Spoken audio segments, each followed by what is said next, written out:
नमस्कार दोस्तों, कैसे हैं आप लोग? बहुत दिनों के बाद एक बहुत शानदार कंपनी का अपडेट आ रहा है। एक 100 साल के आसपास पुराना कंपनी के अपडेट के बारे में चर्चा करूँगा, जिसका नाम है हल्दीराम। देखिए हल्दीराम एक देखा जाए तो वेस्ट बंगाल बेसिस कंपनी है और ये स्नैक्स साथ ही साथ मतलब केक से लेकर, भुजिया से लेकर अलग-अलग कैटेगरीज़ के प्रोडक्ट कंपनी बनाते हैं और सोन पापड़ी से लेकर अलग-अलग कैटेगरीज़ कंपनी बनाते हैं। तो हल्दीराम्स एक ब्रांड है, जिस ब्रांड को हर कोई लोग जानते हैं ऑल ओवर इंडिया में, क्योंकि फेस्टिवल के सीज़न में हल्दीराम के जो मतलब मिठाई होते हैं, बर्फियाँ होते हैं, साथ ही साथ देखा जाए तो सोन पापड़ी होते हैं, तो ये सारे साथ ही साथ स्नैक्स होते हैं, वो सारे प्रोडक्ट्स ये हल्दीराम से ही लोग खरीदते हैं।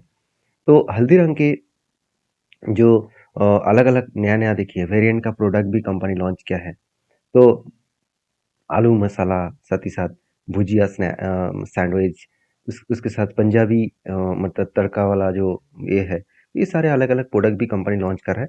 तो ये एक पुराना ब्रांड है, एक पुराना कंपनी है। इसके आईपीओ आने वाला है 2026 में, एक बहुत शानदार आईपीओ होने वाला है। तो चलो इसके बारे में आज जितने डेटा मुझे मिला वो मैं आपके साथ शेयर करूँगा। उसके बाद कंपनी के बाकी अपडेट्स आने के बाद, मैं बाकी डेटा भी आपके साथ शेयर करूँगा। सबसे पहले मैं बता दूं हल्दीराम्स की अगर डेटा पॉइंट ऑफ बेसिस बात करूं तो हल्दीराम एक स्नैक्स बेसिस कंपनी है और कंपनी बता रहा है कि 2026 में ही कंपनी आईपीओ लेके आएंगे। ऑलमोस्ट कंपनी बता रहा है कि अमंग 4000 से लेकर 8300 करोड़ के आसपास आईपीओ लेके आने वाला है, तो जिसको वन मतलब बिलियन के आसपास कहा जा रहा है। तो इस आईपीओ जो है वो कुछ बिजनेस के ऊपर और कुछ ऑफर फॉर सेल है, मतलब कुछ बिजनेस के ऊपर इन्वेस्ट करेगा कैपिटल एक्सपेंडिचर के लिए, और साथ ही साथ कुछ पैसा जो बेसिकली ऑफर फॉर सेल है, मतलब जो प्रोमोटर है उसको जेब भरने के लिए इस पैसा ऑफर किया जा रहा है।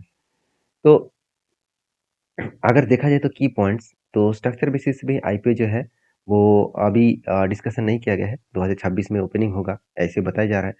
और देखा जाए तो इशू प्राइस जो है वो 4000 से लेकर 8300 करोड़ के आसपास है। टोटल जो वैल्यूएशन है टारगेट बेसिस 8 से लेकर 10 बिलियन के आसपास, 66,000 से लेकर 83,000 करोड़ के आसपास टोटल वैल्यूएशन का टारगेट है।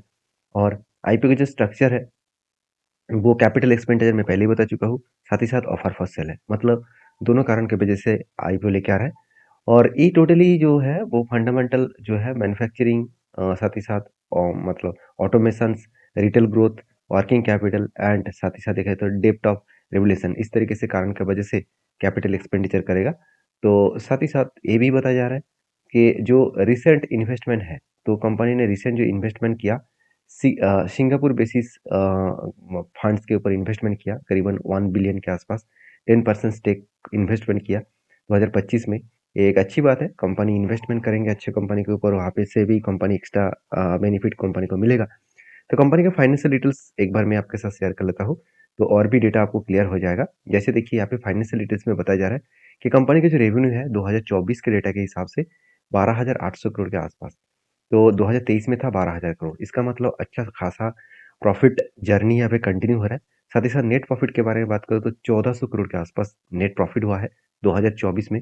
इबिट्टा मार्जिन में बात करूँ तो 2008 580 करोड़ के आसपास टोटल इबिट्टा मार्जिन है। और रिटेल आउटलेट जो है वो करीबन 100 मतलब नेशनल वाइज टोटल 100 इसका रिटेल आउटलेट है। और एक्सपोर्ट्स के मामले में 10% रेवेन्यू ग्लोबली मार्केट से आ रहा है। तो बेसिकली कंपनी एक 1937 में स्टार्ट हुआ कंपनी है, तो एक पुराना कंपनी है, मैं पहले ही बता चुका हूँ। तो ऑलरेडी मतलब और 10 साल हो जाए तो कंपनी का टोटल मतलब ड्यूरेशन जो है वो 100 साल कंप्लीट हो जाएगा। तो कंपनी की ज़्यादा जो जितना डेटा है वो मैं आपके साथ शेयर किया हूँ। तो इसका आईपीओ जल्द से जल्द आने वाले हैं, तो इसके ऊपर आप फोकस रखिएगा, क्योंकि इस आईपीओ आने के बाद आपको एक बड़ा मतलब अच्छा खासा आईपीओ का अपडेट यहाँ पे देखने को मिलेगा।